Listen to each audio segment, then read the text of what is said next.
Thanks very much for inviting me here, and I think this panel is going to give a lot to talk about, a lot to share about. I think as you've heard from the previous two speakers, governments and corporations around the world are launching massive attacks on working people and the poor.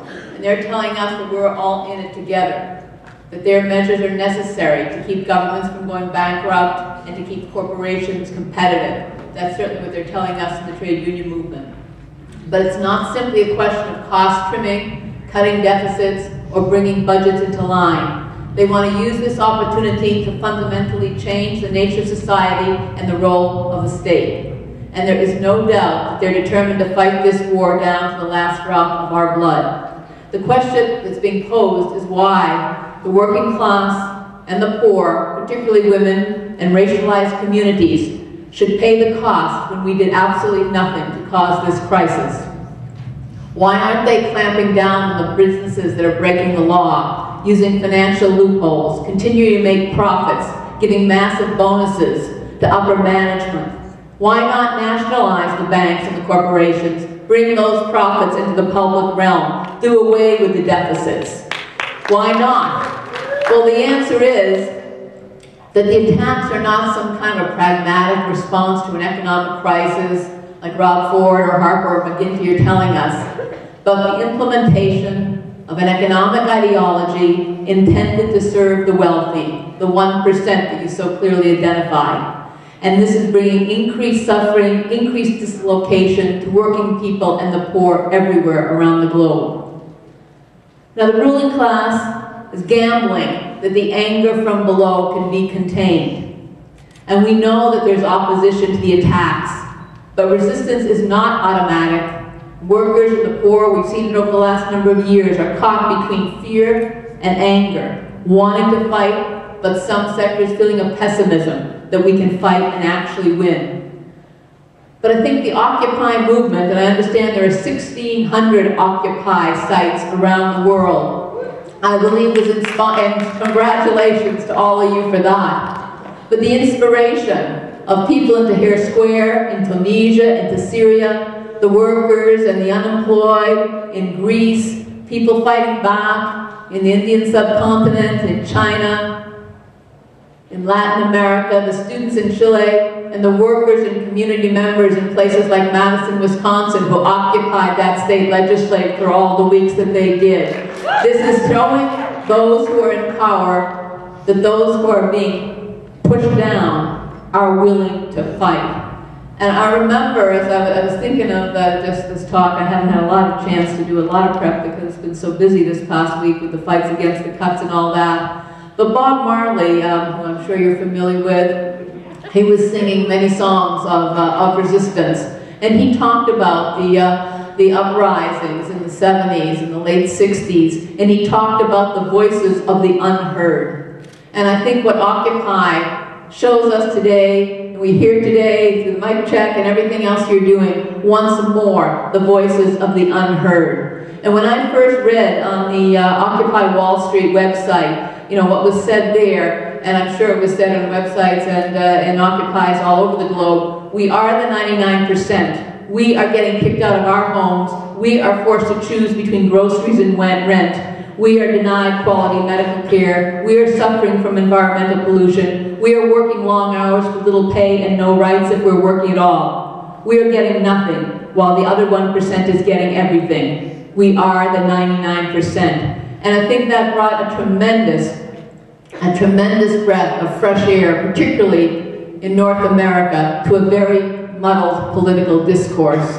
And it turned into a lightning rod for so many struggles. It targeted Wall Street, raising the slogan of the 99% versus the 1%, and it brought a clarity to class politics, which has been reintroduced into the political debate, which is so incredibly important. And I think you can hear now, we are the 99% in union halls, on campuses, in all kinds of venues. I mean, I have a button here that the United Steelworkers, my union in the United States, we are the 99% and proud. And it's had a tremendous influence. It has inspired, it has galvanized, and it has given hope once more to people who were losing that hope. And I think you should all be very very pat yourselves on the back for being part of that movement. And I think what it's also done is cut through some of the divide that the right wing has been pushing in the United States, in this country, and everywhere else. Cutting through the divides of immigrant workers and those who were born in countries, whether it be Canada, the United States, Greece, anywhere. And it cut through the divide between unionized workforce and non-unionized. You know, the calls that union workers have these Cadillac pension plans, that they have these excessive benefits when others can't think forward to a retirement with any dignity or respect. And what the ruling class, the corporations, the governments have been trying to do is press one against the other. And we saw it succeed in some of the Tea Party government elections in Wisconsin, Ohio, Indiana, and other states a little while back.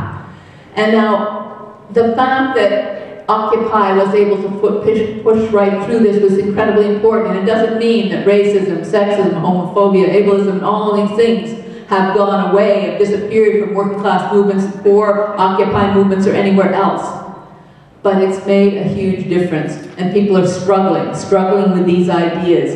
And for the most part, people are now being able, as was said previously, able to name capitalism as a system that is oppressing and exploiting so many of us. And the political debate has shifted. And certainly in North America, the Occupy movement, which I believe took inspiration from the movements in the Middle East, the Arab Spring, has made that incredibly important. And also, the focus is just not on the economic inequality, which is incredibly important, but the enormous influence the rich and the corporations have over the political process. How democratic can any system be which favors the 1% over the 99? And the fact that you all did not have a agreed to written set of demands, you know, there's been all this criticism in the media, it's not a problem. Because where you have chosen to fight, where you have chosen to show your solidarity has importantly showed where your priorities are. I know in this city around Indigenous rights, the rallying at City Hall, the working with unions like the Canadian Union of Postal Workers, the Steel Workers, you marched with us to the banks and pointed the finger where it should be pointed. I know you've been helping one of our long-term strikes, 2 years, mostly Hispanic workers in Infinity Rubber, continuing to work with us.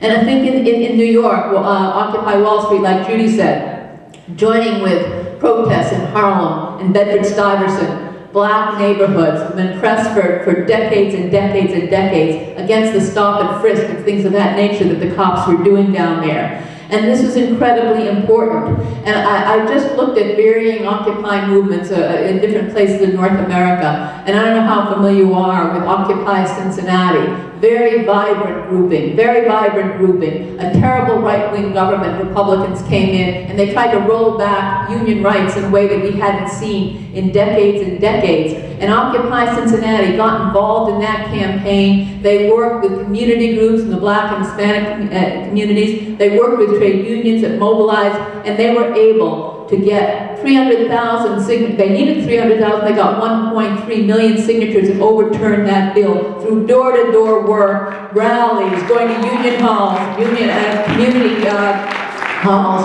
and churches. People who the year before voted Tea Party, voted right, turned that around and pulled that bill down. It was a huge victory, and Occupy was a piece of it. And I think you can look at other places, and to me, because I am a trade unionist, I've worked in the communities for many years, as Judy said, pro-choice and others, many years. But when I see groups like the Transit Workers Union in New York City, they started the ball rolling of union involvement when they sued the city of New York to stop their bus drivers from being commandeered to bring arrested occupiers to the jails. They wouldn't do it, and this is incredibly important. And these are the alliances that we have to continue to build.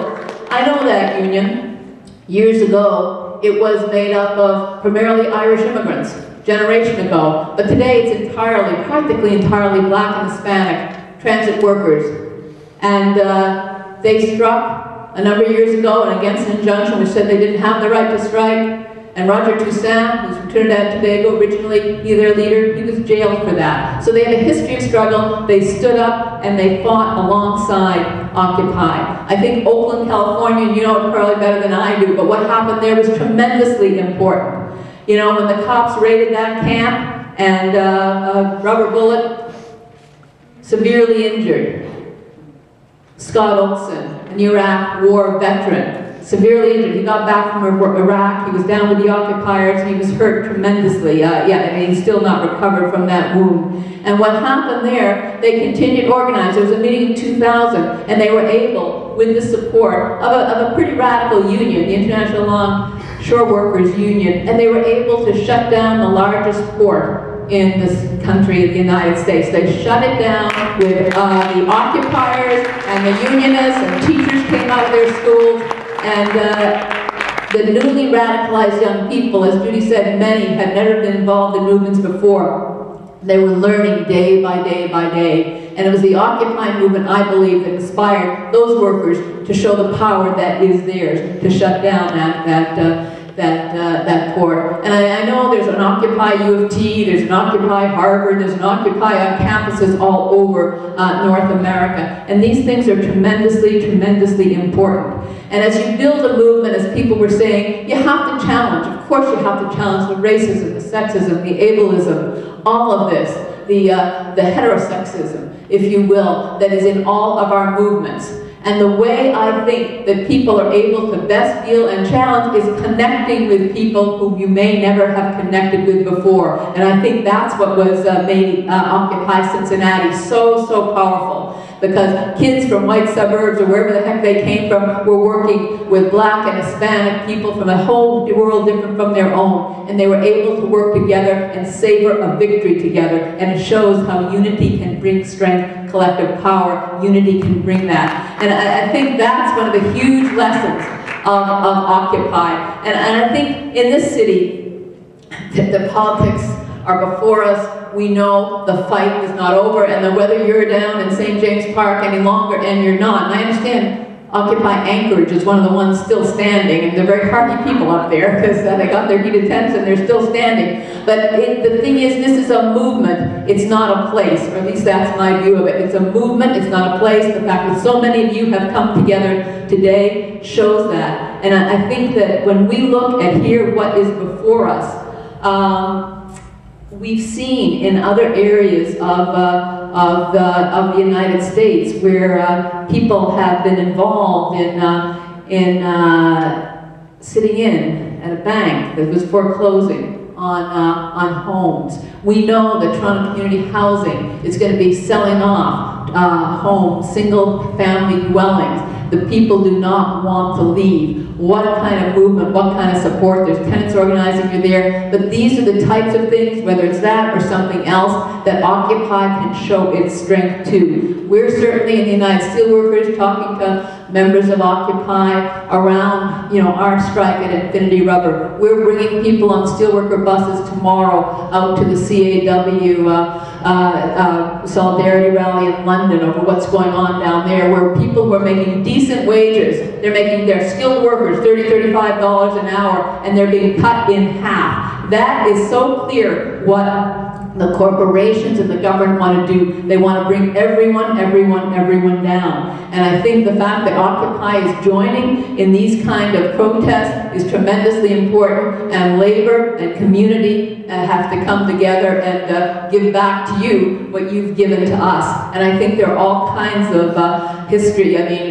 Sam went through some of the occupations. You can go back further than that. Think of the occupations of the factories that took place in the 1930s, which were the beginning of many of the trade unions we see today. Certainly the auto workers, steel workers, rubber workers, grouping of that nature. And I mean, we have a history of occupying plants and factories. Judy and I were just talking, well, are they going to occupy in London? I don't know. We're not running that lockout. But you know what? That is the kind of thing that can happen and inspire, because when Canadian people, born here or not, look and see hard-working men and women being demanded that they cut their wages in half and give up their benefits by a multi-billion-dollar company, it is beyond disgusting. And I think this is the kind of thing that we can spread and build our movement to involve people who never thought they'd be at a protest and a rally, who thought they had a future in this country, but are now so fearful. Is this going to happen to them? Are they going to lose their jobs? Are they going to lose their homes? Are their kids going to be able to get a job when they get out of high school, community college, or university? These are the questions that so many are asking today. And I think that what you have done is shown the possibility.